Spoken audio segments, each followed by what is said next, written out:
বন্ধুরা আমার, কেন সংস্কার চায় জাতি?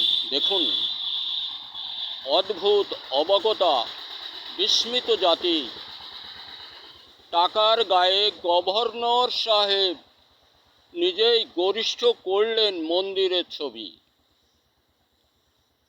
বন্ধুরা আমার, ভাবতে হবে, গভর্নর সাহেব বা মহাশয় উনি যদি মুসলিম হন, তাহলে এটা ওনার করা বোধ করি অনুচিত হয়েছে। আর উনি যদি হিন্দু ভদ্রলোক হয়, তাহলে উনি এটা করেছেন উনার হাত করা কৌশলে।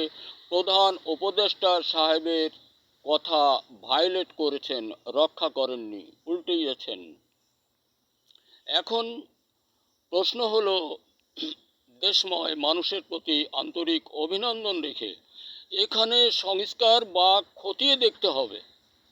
ওই ভদ্রলোক ব্যক্তিগত মুসলিম হলেও ওনার অতীত প্রজন্মে কারা কীভাবে উনি জন্মগ্রহণ করেছিলেন।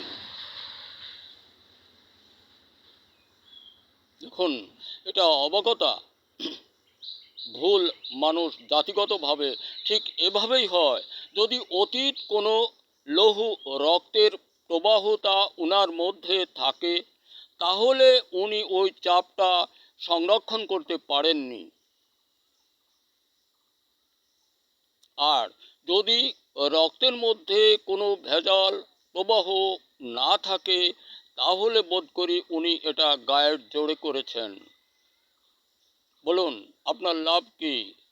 এখন তো আপনার চাকরি নেই, থাকবে না, থাকলেও ভুল হবে। আপনি এত বড় একটা দায়িত্ব পদবান ব্যক্তি হয়ে জাতির মুখে, সমগ্র সৃষ্টির মুখে থুক ভরেছেন। যদিও এইটা মানুষের জন্য একেবারে অশুদ্ধের কিছু নাই, এই অশুদ্ধ অবস্থাটা আপনি সৃষ্টি করেছেন, বিভেদ করে ফেলেছেন।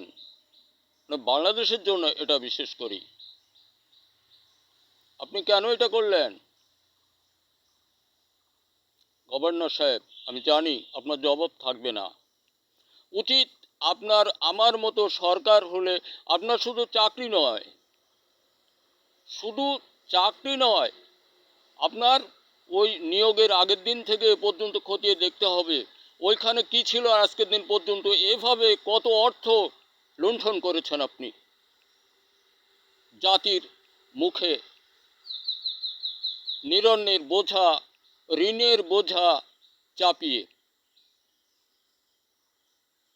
উচিত মাননীয় দেশবাসী সকলের প্রতি আন্তরিক অভিনন্দন। আমরা সকলেই সম্মিলিত প্রচেষ্টায় সমর্থন জানাই ডক্টর ইউনূস সাহেবকে। উনি উনার স্থাবর অস্থাবর সম্পত্তি ব্যাংক জব্দ করার জন্য। এটাই হবে এ জাতির শ্রেষ্ঠ শ্রেয় পাওয়া। আমরা ভুল করলে আমাদের সমগ্র জাতি এই ভ্রান্তি পথের যাত্রী হয়ে যাবে। ও পথে নেওয়ার জন্য এমনিতে একটা দল আছে ওতপ্রোত অবস্থায়, ওদেরকেও বুঝিয়ে দিতে হবে যে ওদের ইন্ধনে এই কাজগুলি করছে যারা, ওদের মধ্যেও সম্ভাব্য রক্তের কোনো কণা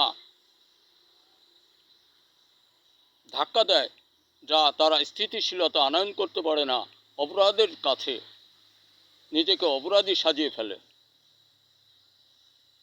দেশের সকল ছেলেরা, তোমরা রাজনীতিবিদ হও, সব কিছু দেখছো, বুঝছো, জানতে পারতেছো।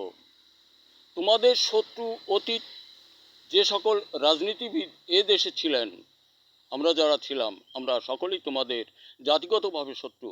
এটা নিশ্চয়তা করতেছে তাদের সকলের সকল আচরণ প্রমাণের মধ্যে আচরণ সহ যেটা তারা আচরণের শেষ প্রমাণ করে যাচ্ছে, এটা তাদের কলাকৌশল যে তারা অত্যন্ত ঘৃণিত পথের যাত্রী ছিল, দেশটাকে আরাক হাতে তুলে দেওয়ার জন্য উৎপ্রোতভাবে ছিল, আজও আছে।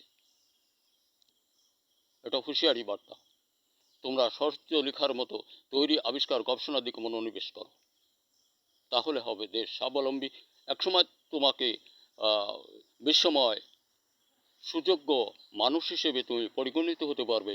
তোমার তৈরি আবিষ্কার দ্বারা বিশ্ব চলতে পারে, সহযোগে যেতে পারবে।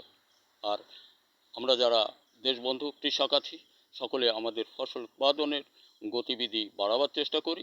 আমাদের ফসল উৎপাদনের কোনো সংকট সমস্যা না আসুক।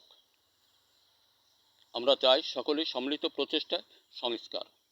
দেশ বাঁচাতে হবে, সংস্কার উন্নত শিরে থাকতে হবে, সংস্কার সার্বিক সার্বভৌমত্ব রক্ষা করতে হবে, সংস্কার ছাড়া এ দেশ আদৌ সম্ভব নয়। আমাদের চরিত্রগত দোষ আছে যাদের, তাদের অতীত ভেজাল আছে বলেই ধারণা। কারণ মুসলমান তো শুধু মুসলমান নয়, বিভিন্ন জাতির মানুষ এসে এভাবেই এদের মধ্যে মাথা গুঁজেছে।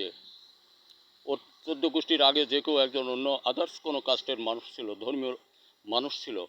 এগুলো আমরা এখন প্রমাণে আনতে পারি বলেই ধারণা প্রকাশ করি। ধন্যবাদ। দেখা হতে পারে আরেকটা ভিডিওতে। তবে আমরা চাই সংস্কার। ডক্টর ইউনূস সাহেব যতদিন আছেন, ওনার হাতে রাষ্ট্র চলুক, তাহলে জাতি উন্নত শিরে থাকতে পারবে।